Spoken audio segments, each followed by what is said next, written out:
Hola, hola a todos, ¿cómo están? Muy buenas tardes, bienvenidos a Primera Tarde aquí en la pantalla de Canal 20 Villa María. Estamos arrancando un nuevo programa, como siempre te decimos, para más de 20.000 abonados en Villa María, en Villanueva, para más de 150 localidades en toda la región que toman nuestra señal a través de los distintos cable operadores. Felices de compartir una nueva tarde, un nuevo programa con todos ustedes.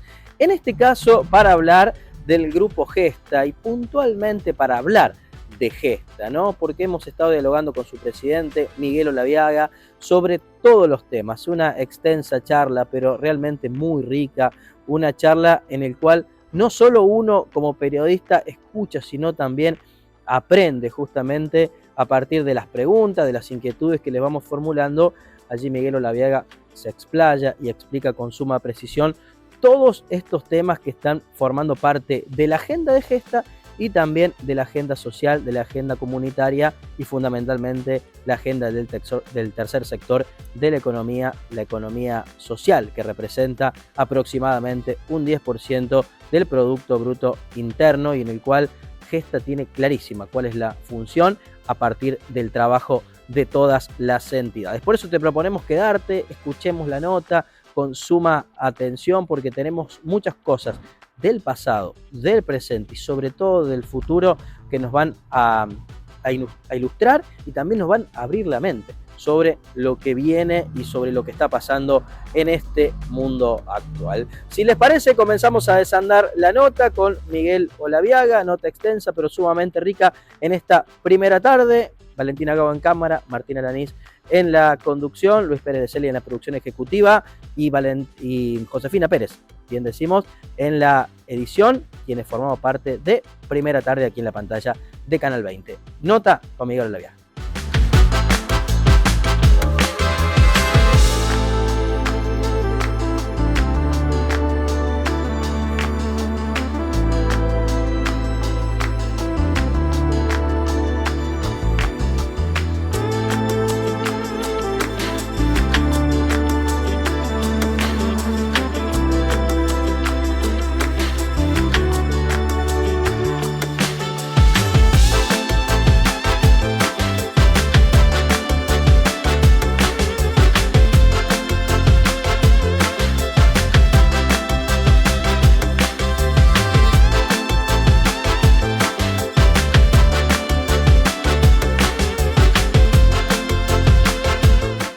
Muchas gracias, Martín. El placer es mío poder compartir con ustedes. Se supone que la madre es mayor que los hijos. En este caso es inverso porque los hijos estuvieron precediéndola a la madre. Vale, si las entidades, si vos tomás la referencia de ANMA, que fue la primera, la primigenia del grupo, es del año 1981. Y nos encontramos con que Gesta es de la década del 90. Posterior. Quiere decir que ha habido un crecimiento celular, digamos, hasta que aparece el ente que coordina. ¿Qué es la pretensión que tiene?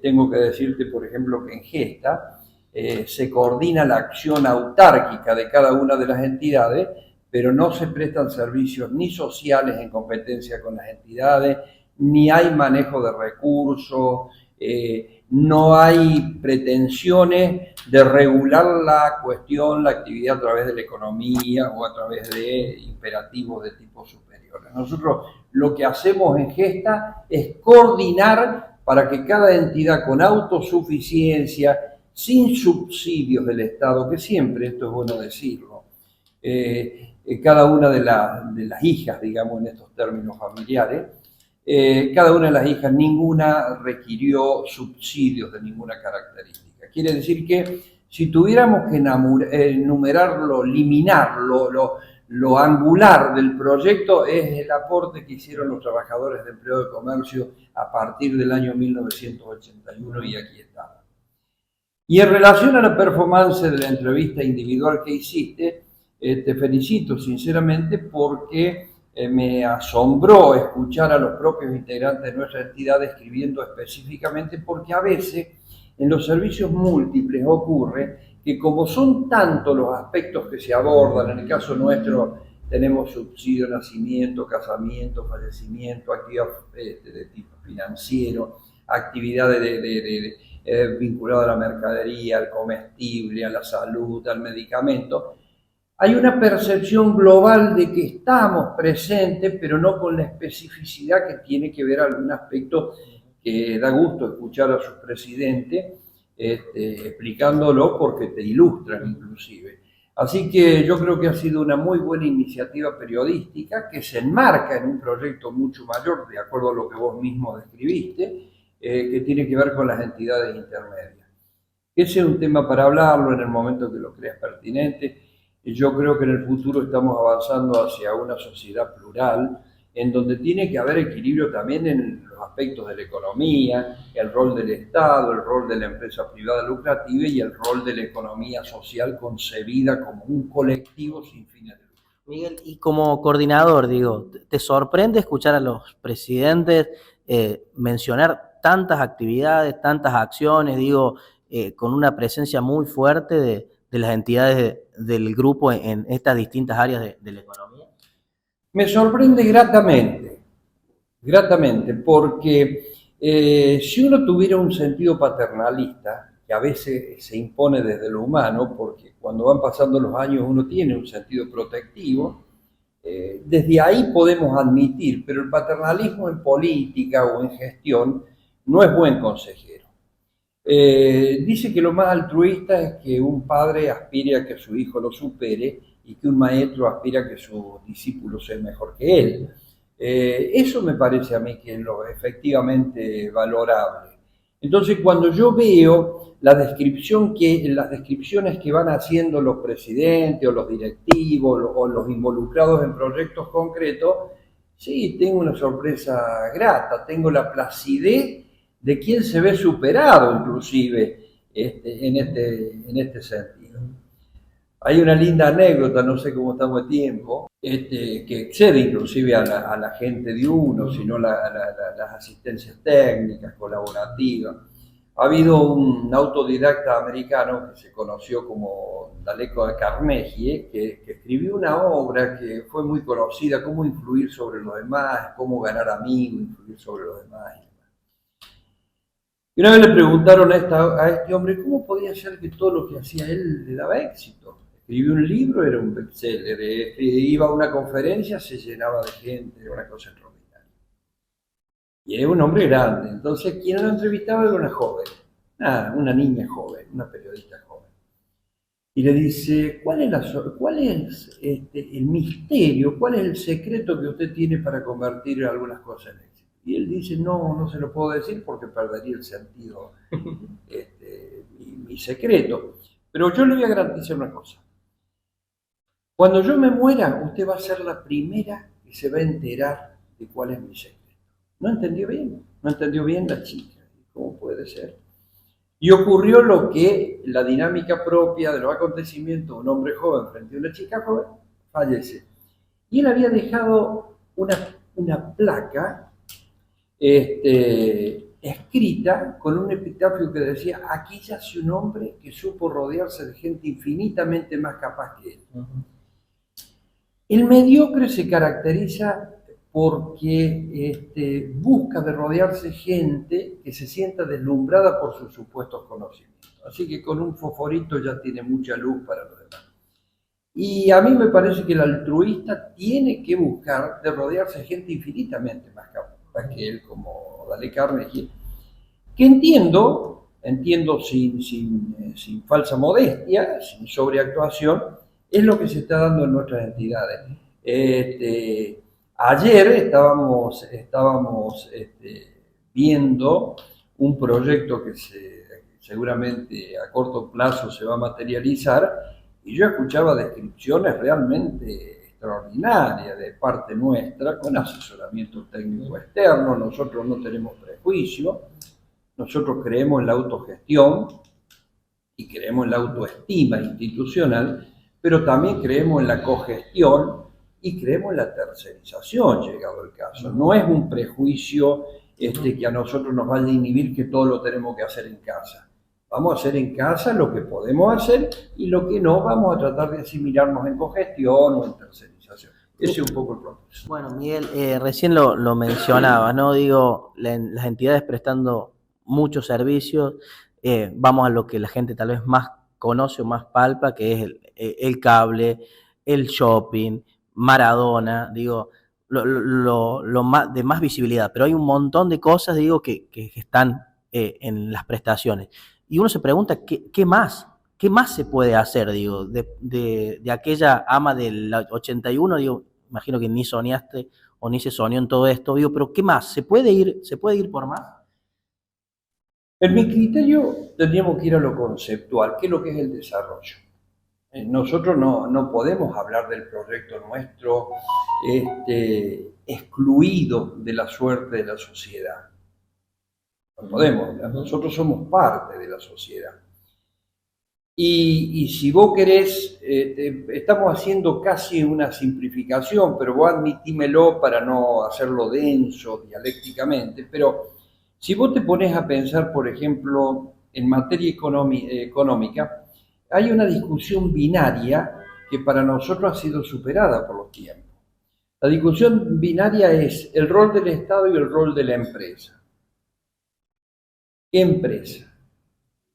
Nosotros tenemos una visión con un tercer actor que es la economía social. Por lo tanto, cuando vemos la sociedad en su conjunto y vemos la dinámica económica, econométrica de la sociedad, decimos, el rol y la proporción del Estado es una cuestión inherente a los mecanismos de la democracia que debe analizar en qué aspectos va a intervenir el Estado y qué volumen del PBI va a incidir. Si tomamos como referencia los últimos tiempos del gobierno actual, nos encontramos con que este gobierno asume con el 47% del PBI en su participación. En este momento está en el 37% y según dice el presidente de la Nación, al final de su mandato va a tener una incidencia en el PBI de Argentina del 25%. Después está la participación de la empresa lucrativa. La empresa lucrativa vos la podés analizar desde varias perspectivas. Desde el punto de vista, el leitmotiv inicial es el lucro. Pero eso te dice todo, no, te dice una parte. Porque vos, en la consideración de una empresa lucrativa, tenés que tener en cuenta la responsabilidad social. Llegás a un punto en donde decís, una empresa también es parte de la sociedad, o la empresa es solamente que le pertenece al dueño. Y acá, fíjate vos, hay una cuestión que a veces no se tiene en cuenta, que es qué rol tiene la empresa de acuerdo a la Constitución Nacional. Si vos te manejás con el 14 bis de la Constitución Nacional, la reforma del año 1957, te habla que el trabajador tiene accesibilidad a la información empresaria. La pregunta sería, ¿hay que haber conciencia del empresario y de los trabajadores de ese derecho de la información empresaria? La segunda cosa que también deja establecida es participación en la renta de la empresa. Argentina tiene aproximadamente 600.000 empresas. De esas 600.000 empresas, el 95% son pymes. Y hay dos formulaciones en donde está la puja distributiva, en donde tendría que ser mucho más claro, tendría que estar mucho más familiarizado, que son las convenciones colectivas de trabajo. Desgraciadamente, las convenciones colectivas de trabajo, que son un instrumento extraordinario por la disputa, no en términos bélicos, pero la distribución de la renta. Una convención colectiva de trabajo incluye aspectos sociales, aspectos gremiales, aspectos económicos y aspectos obligacionales. Desde el año 75 no se discuten estos convenios colectivos de trabajo. De manera tal de que acá hay un déficit tremendo cuando estamos hablando. Y hay un tercer sector, que es el sector de la economía social. El sector de la economía social que se expresa en entidades sin fines de lucro, pone allí cooperativas, mutuales, sociedades civiles, sindicatos, obras sociales, entidades que no tienen en su objeto primario el lucro, sino que tienen el servicio a través de un mecanismo de compensación, de equilibrio o de gestión, como vos le quieras llamar. Y eso aparentemente es un 10% del PBI porque son mensuras que no están bien preconfiguradas, pero se hablan de entre un 10 y un 12%. Nosotros creemos que uno de los futuros de la economía universal para que haya equilibrio es que esos tres sectores puedan armónicamente interactuar. El Estado en la dimensión que la sociedad lo ponga, la empresa privada con su responsabilidad social y con su interrelación convencional con los sectores del trabajo, para ver qué incidencia tienen en esos aspectos que decíamos social, gremial, económico y obligacional. Y una economía social que empiece a dejar ese reflejo ancestral que es filantropía, que es el discurso en el cementerio, que es la mutual que te da la medalla, y te reconozca como un agente económico que sobre la base de la participación democrática puedas estar haciendo vos programas de inversión y de interrelación con esos dos actores. Bueno, en ese sentido creo que el grupo ha sido pionero, ¿no? Digo, porque comprarle un edificio a una multinacional, digo, esto no se ha visto todavía en este país, ¿no? Efectivamente, fue una operación, fue atrevida. Mira, entre las cosas que nosotros podemos verificar está la capitalización. Si vos dijeras que ese negocio lo analiza una empresa privada lucrativa, uno de los primeros análisis elementales, rudimentarios, es decir, en cuánto lo compro y en cuánto lo vendo. Y si lo compro a un precio, le pongo mejoras y en cuánto lo vendo. Si yo lo pusiera, por ejemplo, en el tema del Estado, el Estado tiene que asumir casi paternalmente la responsabilidad de los créditos laborales, etcétera, etcétera. Nosotros aparecimos ahí no con un afán de lucro de una empresa privada, ni una acción omnipotente del Estado. Nosotros compramos un bien a un valor infinitamente menor del que podía tener en el mercado, pero se relativiza porque nosotros no vendemos nada. Nosotros lo pusimos en disposición al bien social que se corresponde con Villa María, porque pocas cosas como esa edificación expresa la posibilidad de un modelo de desarrollo en Villa María. ¿Cuál es la característica de Villa María? Bueno, aparte de ser dice que en Villa María no hay viento, porque Villa María es el viento, porque tenemos una corriente anticiclónica que nos cruza permanentemente del noreste. Pero el centro geográfico de la República Argentina, el ser la cintura de una región que nos comunica con Cuyo, nos comunica con el NOA, nos comunica con el norte, con el NEA,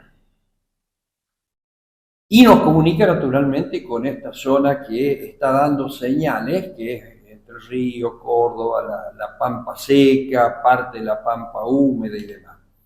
Ese lugar fue construido hace pocos años, me estoy refiriendo al shopping, en un modelo que, si vos querés reminiscencia jurídica, tenés que ir a la 18425 del año 69, cuando el dictador Onganía se enamoró de Estados Unidos y vino con estos emprendimientos que eran enclaves satelitales. Entonces, ese lugar es un lugar periférico. Hoy ya no es de paso, hoy está enmarcado en una dinámica de desarrollo urbanístico que está entre 5... Pero creo que recién empieza con eso. Porque si por ahí pasa la ruta federal que va de Buenos Aires al norte, si por ahí pasa la 158 que va del Océano Atlántico al Océano Pacífico o viceversa, si por ahí viene la producción del norte, cuando nosotros compramos eso, no solamente era comprar el inmueble, sino que aparte la carne que venía a Villa María venía de un frigorífico de exportación. El mercado se compraba allá.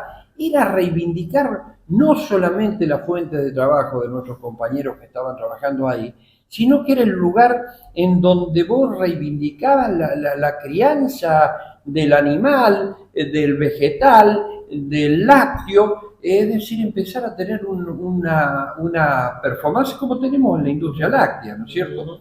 Entonces, ese lugar hoy te está dando un indicador. Una empresa multinacional que no se había ido de Argentina, que estaba acá, hizo un negocio con una empresa social de base, en donde no hubo créditos blandos, en donde no hubo avales, en donde no hubo ningún tipo, por ejemplo, de asistencia, de solvencia del Estado. Se hizo con los recursos. Insistimos, nosotros tenemos un modelo de gestión que estamos expuestos a explicarlo, lo pueden ir viendo, tenemos programas comunitarios gratuitos para que la gente pueda ir, y creemos que le pertenece a Villa María, no a nuestras instituciones. Por eso cuando nosotros hablamos de desarrollo, lo hacemos no solamente el desarrollo económico, decimos el desarrollo urbano, el desarrollo humano. Si no tiene esos componentes, no es desarrollo. Así que imagínate vos, ponete a pensar que hubiera sido de esos más de 100 y pico de trabajadores y esos lugares desatendidos porque hace 8 años que no se hacían mantenimiento, hubiera sido seguramente un lugar, un elefante blanco que hubiera sido fácilmente tomado por las palomas y por algunos que no son palomas, son humanos, pero naturalmente su propia demanda hace que sean invasivos, y hoy tenemos nosotros un símbolo muy importante enclavado ahí. Miguel, háblame de las energías limpias, digo que también creo que involucra un poco el shopping en ese proyecto sumamente interesante, hablando del futuro, hablando de lo que viene, ¿no? Hay una obra que fue la segunda, de Jeremy Rifkin, no sé si te suena, fue el que escribió Hacia el fin del trabajo. Rifkin planteó hace muchos años con una visión conmovedora, es decir, ¿qué pasó cuando apareció el contestador automático? Usted se ha comunicado con Canal 20, en Estados Unidos quedaron 500.000 secretarias sin trabajo. ¿Qué pasó cuando vino el tractor con el vasito de la mula o del caballo? ¿Cuántos caballos, cuántas mulas fueron reemplazadas por todo eso? Fue un lúcido lamento de la burguesía, es decir, ¿qué va a pasar con el trabajo? Ese mismo Jeremy Rifkin ha escrito un libro que se llama La sociedad de coste marginal cero, que es más reciente, puedo estar hablando, puedo equivocarme, 4 años, más o menos el texto. El título dice La sociedad de coste marginal cero. ¿Qué significa esto? Él plantea, en continuidad con Hacia el fin del trabajo, él plantea la primera cuestión en la presencia del prosumidor. La presencia del prosumidor, ¿quién es el prosumidor? ¿Quién es don prosumidor? Nosotros siempre tuvimos en claro, para cualquier análisis, binario, el productor y el consumidor. Eso es lo que hacíamos. Y en el campo del trabajo, ya llevado al método científico de análisis dialéctico, iba ¿en cuánto vale mi trabajo? ¿En cuánto se vende mi trabajo? Y en la mitad queda la plusvalía. Vale decir, teníamos cuestiones de tipo binaria. ¿Qué dice Rifkin? Rifkin dice que hoy uno de los 3 aspectos que para él le están marcando la dinámica propia de los nuevos tiempos es la presencia del prosumidor. Vos en tu casa, no sé dónde vivís, si alquilás, vos pones una placa de acumulación fotovoltaico de energía solar. Lo bajás y prendés todos los insumos, luminarias que vos tenés, y lo usás. Y si te sobra, la podés mandar a la línea. Por lo tanto, vos sos productor, sos consumidor y sos proveedor. Ese es el prosumidor. El prosumidor es alguien de los tiempos modernos que tiene que ver con la tecnología a esta altura de la dinámica de la revolución industrial. Suponte, se está hablando que estamos en la 5ª etapa. El capitalismo empieza a comienzo del siglo XIX, la revolución de la máquina empezó a comienzo en los albores del siglo XIX, y nosotros estamos en este momento con la posibilidad de comprar un robot que nos ordeñe 70 vacas, o de tener una placa que nos dé la luz que nos hace falta a nosotros. Consideraciones aparte del modernismo. Entonces, esa es una presencia del prosumidor. La otra cuestión es lo que vos terminás de preguntar, que es la energía limpia. La energía limpia tiene rasgos totalmente inéditos respecto a la provisión. Nosotros ahora, ¿cómo nos alimentamos? Con un monopolio que viene en cable, con una usina que puede ser nuclear, que puede ser con fuel oil, bueno, ya van desapareciendo, pero alimentaciones de distintas características. Hoy empieza a tener importancia ese viento eterno que cruza Villa María. Ese viento que viene con la salinidad de la laguna de Mar Chiquita que pasa por acá. Tiene importancia la velocidad del agua del río Tercero. Y obviamente tiene mucha importancia Febo, el sol. Entonces, nosotros hemos hecho una sociedad estratégica con el Grupo Devoto. El Grupo Devoto está instalando en este momento parques fotovoltaicos. Entonces, la idea nuestra es ver si podemos, arriba de los 18.000 metros que tiene el shopping, instalar una estación fotovoltaico y toda esa alimentación vaya directamente al consumo. Es decir, seríamos productores y consumidores. No tendríamos la tercera etapa que te estaba hablando yo del prosumidor. Por lo tanto, nuestra idea en el futuro es incursionar sobre todo lo que sean energías limpias, en cualquiera de sus manifestaciones. Puede ser eólica, puede ser fotovoltaica, en cualquiera de sus manifestaciones. Y tercero, y termino, el Internet de las cosas. Es decir, esos son los tres aspectos que Jeremy Rifkin tiene en cuenta para el gran cambio de este tiempo. La presencia del prosumidor, la segunda cuestión es la energía limpia y la tercera cuestión es el Internet de las cosas. Bueno, y por último, Miguel, ¿cómo queda el trabajo en el marco de esta reconfiguración de la economía mundial? ¿Cómo queda el laburante, el trabajador? ¿Cómo lo ves en el futuro? Mira, yo sé a dónde va tu pregunta. ¿Dónde queda el hombre en todo esto? Porque nosotros, si vemos las instituciones que nos han guiado a nosotros culturalmente, la cuestión más allá del sentido antropocéntrico que tiene nuestro análisis, el matrimonio nuclear como lo conocemos no es viejo, es del comienzo de la Revolución Industrial. Ahí se asentó. Cuando se pasa en la etapa feudal a la situación de tipo, digamos, sedentario, cuando vos estás en la fábrica, aparece el matrimonio nuclear, aparecen los hijos, aparece toda esta cuestión. Y los fenómenos. Tengo que decirte lo siguiente, el comienzo del siglo XIX hasta la mitad del siglo XIX, vos podés estar manejando conceptos de producción. Es decir, con esta pava, con este vapor, no solamente levanta la tapa de la pava si yo le doy fuego, sino que aparte maneja un tren, maneja una máquina, el impulso. Y en la segunda etapa del siglo XIX, se produce lo más extraordinario que hemos vivido nosotros, que fue la pluralidad de análisis de tipo ideológico, de ideas y demás. Te cito el marxismo-leninismo, que después se materializa con la Revolución Rusa en el año 17.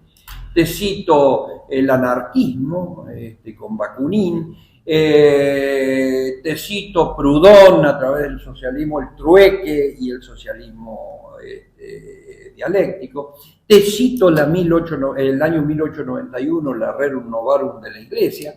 Es decir, todas esas líneas de ideas, insisto, más allá de cuál es el juicio de valores que vos tengas o yo tenga o que tengamos, toda esa multitud de análisis que después se materializan en bifurcaciones como la Revolución Rusa, bolcheviques, mencheviques, Mari y demás, son los que desatan durante el siglo XX una gran lucha y todo sobre el trabajo.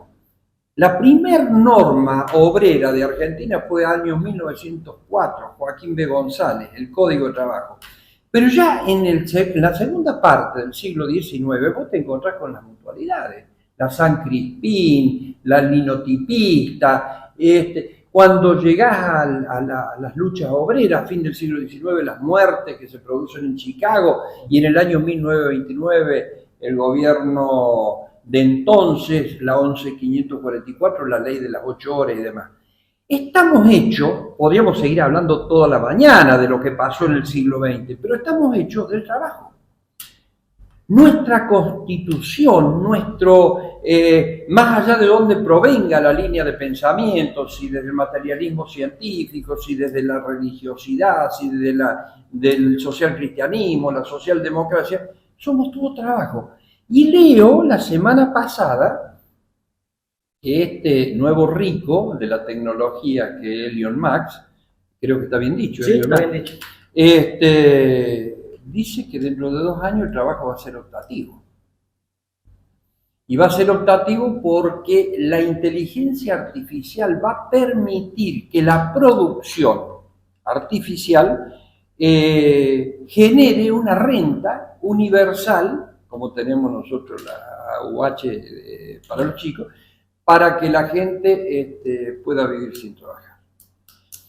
Entonces, cuando vos me decís el fin del trabajo, que planteaba Rifkin, Jeremy Rifkin, y me preguntás sobre el trabajo, yo tengo los nuevos interrogantes, con un agravante, con un severo agravante, de que estamos frente a una nueva modalidad hipotética en materia de producción, serían los robots los que producen, y no se ha dado la inteligencia al ser humano de darle los trabajos penosos de la construcción, de los trabajos riesgosos y todo eso, sino que aparte se le preguntan aspectos inherentes a lo que tiene que ser un estado de conciencia espiritual y demás, y no se ven innovaciones en materia de pensamiento. Por eso yo creo que la gran convocatoria a los jóvenes sería que piensen en cualquier dirección, pero que piensen, porque hay, como dice Bauman, una sociedad líquida que todo va bien. Entonces, para ser concreto con la respuesta, ¿a dónde va el trabajo? Realmente es el gran interrogante, con el agregado, y con el trabajo a dónde va el hombre, o mejor dicho, sin el trabajo a dónde va el hombre que hemos construido. ¿Cómo seremos anatómicamente? ¿Cómo serán nuestras manos? ¿Cómo será la dinámica evolutiva? Si hemos andado colgados de las ramas y hemos tenido un proceso evolutivo, pasa por el Homo fabric, y cómo nosotros llegamos a tener las manos que tenemos, el tronco que tenemos. ¿Cuánto de nosotros en el parafrontal, que es un cerebro, que es el cerebro nuevo, el cortex, el neocortex sería, aparte del cerebro límbico, ¿qué va a ser de nosotros? Es una pregunta desafiante, pero de cualquier manera yo creo que cualquier análisis, por más futurista que sea, por más conmovedor que sea, hay que tener cuidado porque algunos siempre plantean el apocalipsis, que las nuevas cosas se tragan al ser humano. Pero hay una cosa peor, que es que el ser humano sea condenado a la intrascendencia. Por eso nosotros tenemos que desafiar con principios y con valores. Yo creo que el hombre tiene que ser más altruista. Hay muchas cosas que no nos puede ser permitido. El hambre. ¿Cómo va a haber hambre en la humanidad? Si antes para producir para una persona alimento te hacían falta 10 personas. Ahora para producir para 1000 con uno te alcanza por los sistemas estandarizados. ¿Cómo va a haber hambre? Pero hay otra cosa más grave. ¿Cómo va a haber ignorancia? Hay muchísimas cosas que están atravesadas por la ignorancia. Hay sistemas educativos en el mundo. Cambio Valiente en Japón, por ejemplo, que remite solamente a 5 materias. Bueno, y lo último, que posiblemente sea ancestral y esté íncito en nuestra peor reserva, el autoritarismo. Cuando yo te digo hambre y te hablo de ignorancia y te hablo de autoritarismo, no me refiero solamente al golpe militar del que hemos sido víctimas. El autoritarismo concebido como algún mandamás que se siente en un lugar y pierde la humildad para imponer a los otros cuáles son las tablas de valor. Por lo tanto, yo creo que la convocatoria es para los jóvenes, ser más altruista, ser más analítico y estudioso, tener en cuenta la trascendencia, el sentido antropocéntrico, repito, sobre esta cuestión, y bueno, y desde donde estemos que podamos poner un granito de arena, ¿no? Miguel, gracias como siempre por esta charla y felicitaciones por la enorme cantidad de actividades del Grupo G. Gracias a usted, ha sido un placer realmente, Gracias.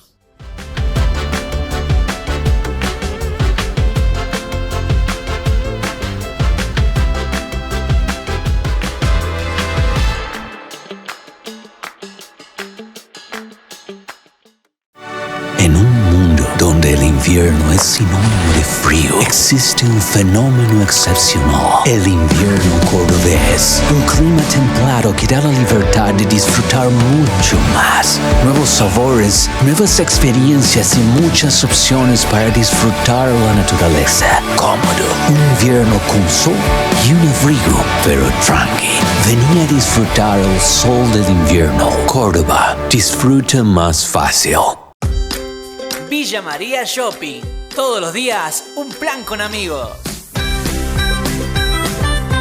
Podés hacer tus compras en el hiper de la Cope, ir al patio de juegos o ver una buena peli. Podés desayunar, almorzar, merendar y cenar.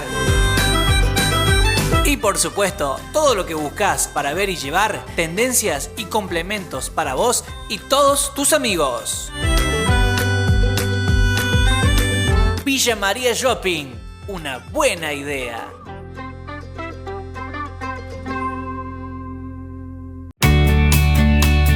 Arroyo Algodón no para y sigue creciendo. Se avanza en la construcción de viviendas sociales, se planifica la ampliación del dispensario y se continúa con el adoquinamiento de la zona céntrica a fiestas tradicionales como carnavales, proboleta, del chacinado casero y patronales, porque la infraestructura y la cultura son prioridad de la gestión municipal.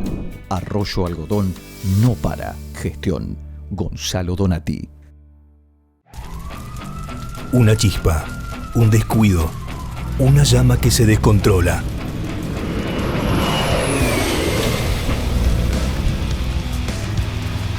El fuego no avisa, pero casi siempre se puede evitar. El 99% de los incendios son causados por el hombre.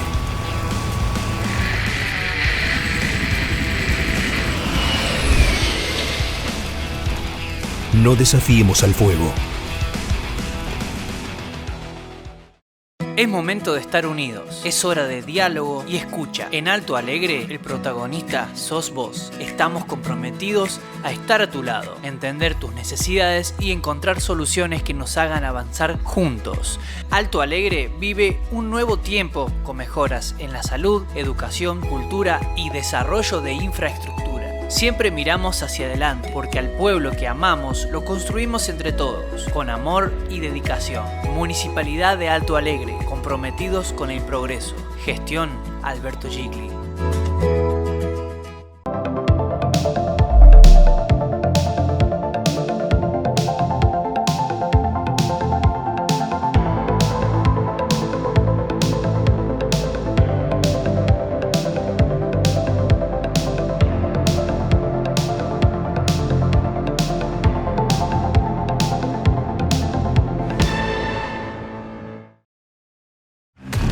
¿Querés más velocidad, más calidad y pagar menos? Villa María, Televisión Digital te lo da todo. Televisión digital y HD, internet de 300, 600 o 1000 megas reales. Conectate, navegá, mirá y disfrutá sin límites.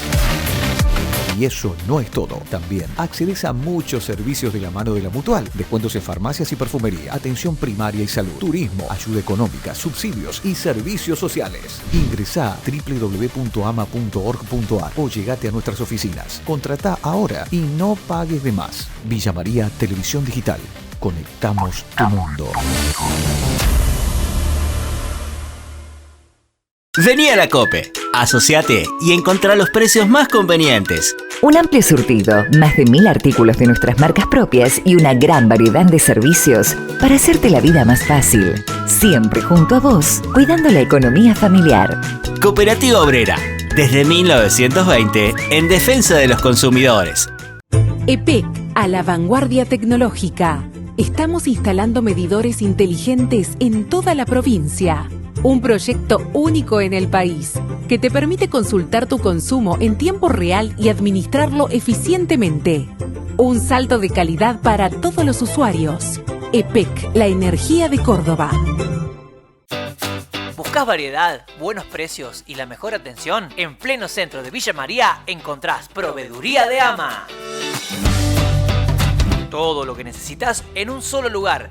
artículos de limpieza, perfumería, alimentos, bebida y una carnicería completísima. Pasá por Santa Fe 1071 y descubrí por qué todos eligen la Prove de Ama. Tu compra diaria al precio justo. Santa Fe 1071, la Prove de Ama.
Y de esta manera le vamos poniendo punto final a esta primera tarde. Te habíamos prometido una nota extensa pero sumamente interesante con Miguel Olaveaga hablando de absolutamente todos los temas, ¿no? Y hablando del trabajo y del hombre sobre el final de la nota, ¿no? ¿Cómo será nuestro trabajo? ¿Cómo será nuestra vida? ¿Cómo será nuestra manera de vincularnos? ¿Cómo será el mundo del trabajo? ¿Cómo obtendremos nuestro salario, nuestra vida? ¿Cómo será en el futuro? Digo, es una incógnita absoluta y algunas de las respuestas o algunas de estas inquietudes en realidad hemos tratado de develar en esa última pregunta que allí Miguel respondía, pero también pudieron conocer la enorme cantidad de actividades, acciones y la visión sobre todo que tiene el Grupo Gesta. Nosotros nos vamos, le ponemos punto final a esta primera tarde. Ojalá que hayan disfrutado esta entrevista como